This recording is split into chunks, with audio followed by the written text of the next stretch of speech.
ரொம்ப நேரம் பூச்சி ரொம்ப தாங்காது.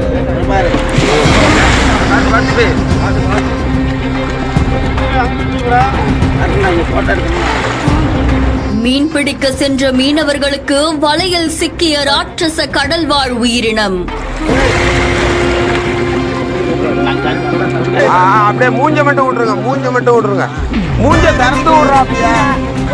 ஓடிடுறா ஓடுறா.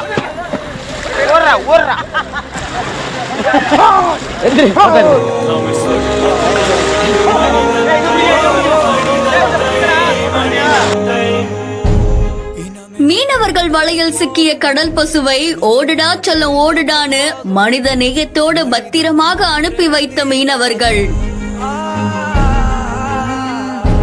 உயிர்கள் எழுந்தது போதும், உறவுகள் அழுந்தது போதும்.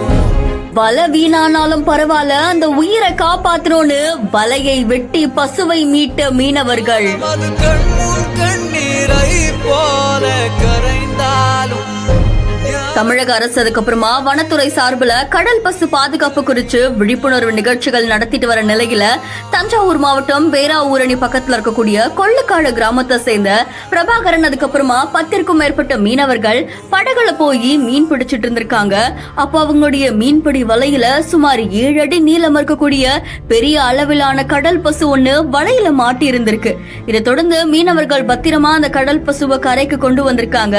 வலை வீணானாலும் பரவாயில்ல அப்படின்ற மாதிரி அந்த உயிரை காப்பாற்றணும் அப்படின்றதுக்காக மீன்பிடி வலையை வெட்டி அறுத்து அந்த கடல் பசுவை பத்திரமா கடலுக்குள்ள விட்டுருக்காங்க. அப்போ கடலுக்குள்ள விடும்போது ஓடுடா சொல்லம் ஓடு அப்படின்னு அவங்க சொல்ற இந்த காட்சிகள் சமூக வலைத்தளங்கள்ல வைரலா பரவிட்டு இருக்கு. கடல் பசுவை பத்திரமா கடல் பகுதிக்குள்ள விட்ட மீனவர்களுக்கு பட்டுக்கோட்டை வனசரக அலுவலர் சந்திரசேகரன் சார்பில் பாராட்டுகள் தெரிவிச்சிருக்காங்க. மேலும் மீனவர்களை பாராட்டி வனத்துறை சார்பில் பரிசுகளும் வழங்கப்படும் அப்படின்னு தெரிவிச்சிருக்காங்களாம். இந்த காட்சிகள் சமூக வலைத்தளங்கள்ல வைரலா பரவிட்டு இருக்கு. இந்த செய்தி தொடர்பான உங்களுடைய கருத்துக்களை கமெண்ட்ல சொல்லுங்க. மேலும் செய்திகளுக்கு பிஹான் ஃபாலோ பண்ணிக்கோங்க.